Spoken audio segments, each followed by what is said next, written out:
In this video, we will show you how to replace your rear upper control arm on this Acura MDX. You'll have one of these on each side of your vehicle, and the process is the same. Let's get into it.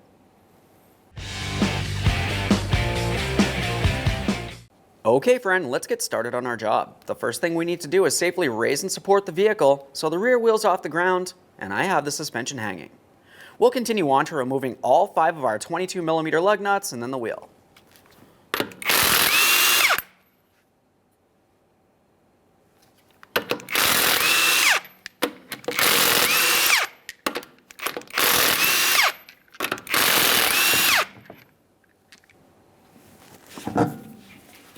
We're going to have to apply upward pressure on the rear suspension.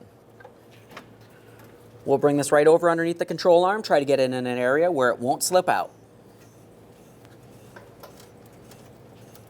There we are. Let's start dislodging the upper control arm from the body of the vehicle. You're going to find that you have a 19mm bolt that makes its way from the rear towards the front.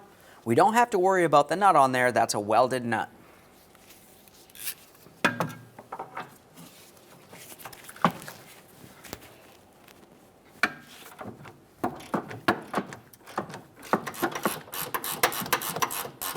Once you think the bolt is free, continue on by carefully pressing in on the suspension to remove the bolt.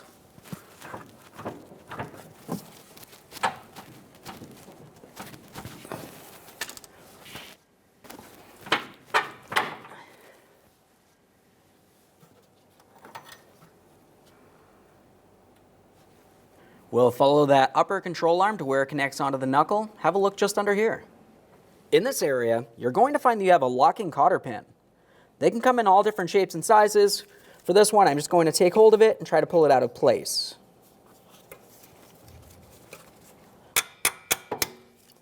We will be replacing that, of course. Looking under this area, you're going to find a 19mm headed mounting nut. We'll remove that.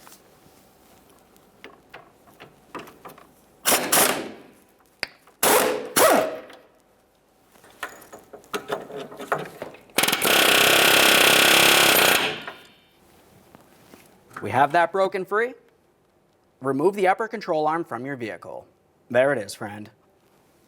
With that out of the vehicle, the next thing we'll do is pay attention to the subframe at the mounting point where our brand new control arm will sit. Make sure it's not rotted and damaged in any way. Give it a quick clean, and then we'll make our way over to checking that knuckle as well.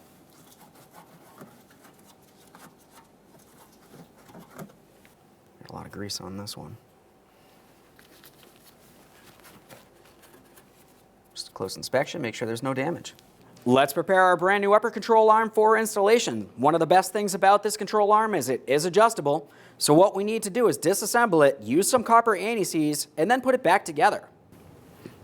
To do this, I'm just going to turn the center portion here. You're going to find that it'll start to separate or contract. We're trying to separate this.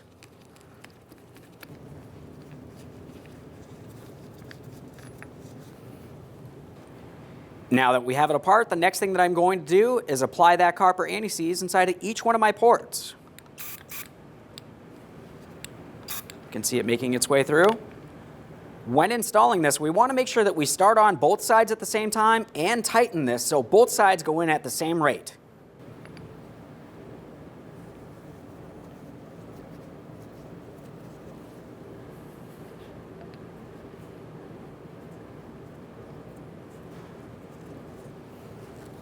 Now that we have them both started on, we can go ahead and continue tightening this up, but before we do, let's make a quick measurement on the original upper control arm. We've got our tape measure here.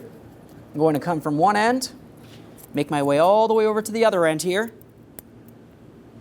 On mine, I have approximately 11.5 inches, so that's exactly what we have to have on our brand new upper control arm. As you can tell, I've got a long way to go.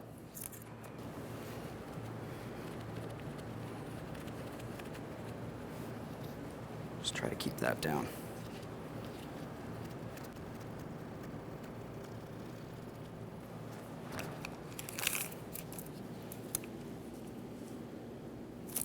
A little bit more here. Obviously, this isn't a race. We want to be as close as possible. Your alignment professional will take care of this in the end. Just a tiny bit further. Continuing from here, let's use a tiny bit more of the anti-seize along the threaded portions, and then we need to bring our jam nuts all the way down up against the sleeve.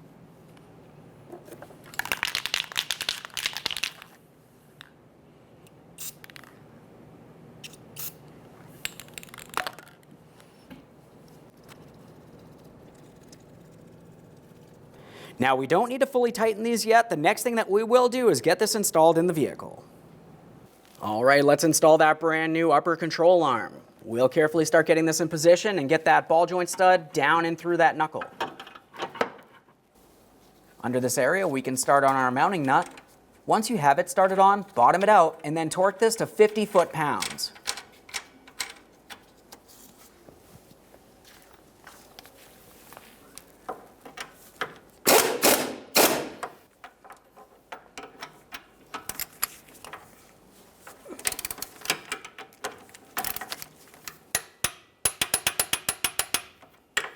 Once you have that torqued, the next thing we're going to do is install our cotter pin. The cotter pin will make its way through the slots on the mounting nut directly through the stud of the ball joint. Once it makes its way along the other side there, go ahead and pin it over. If you find that the cotter pin does not fit through, continue tightening the nut until the very next slot allows it to. A little cotter pin here.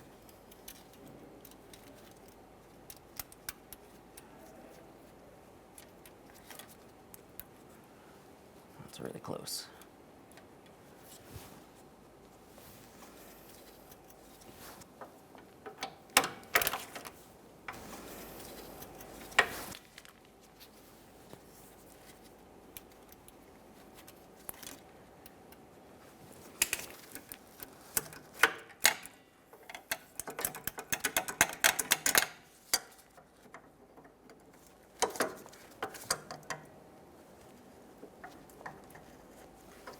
Now let's get this portion of the control arm into position with the subframe. Continuing on from here, you may have to adjust the suspension in or out, depending on what you need to do to get this bolt aligned. If we're bringing it in, it's going to be easiest using a ratchet strap.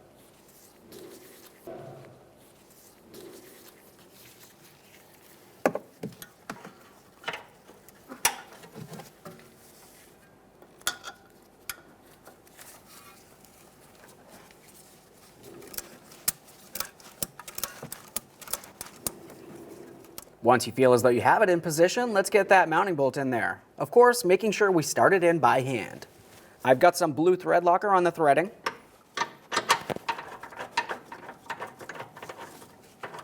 I'm just going to start this in a little bit further before I remove the pressure from this area.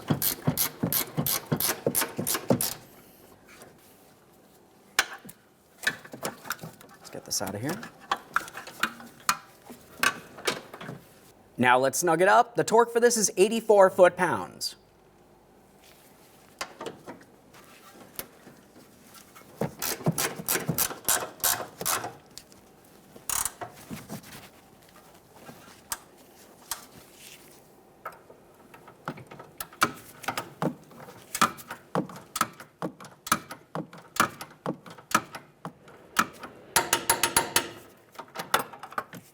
Now we can lower the suspension.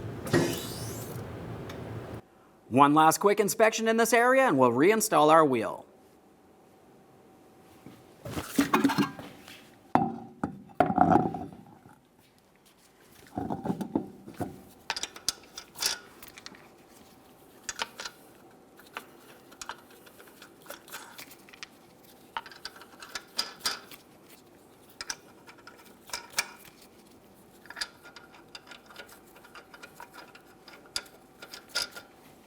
Once you have all your lug nuts started on there, go ahead and snug them up. We'll get the wheel back on the ground and torque them to 94 foot-pounds.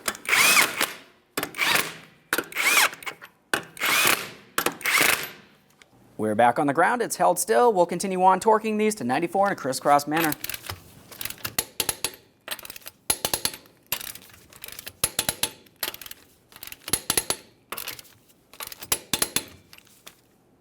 Torqued.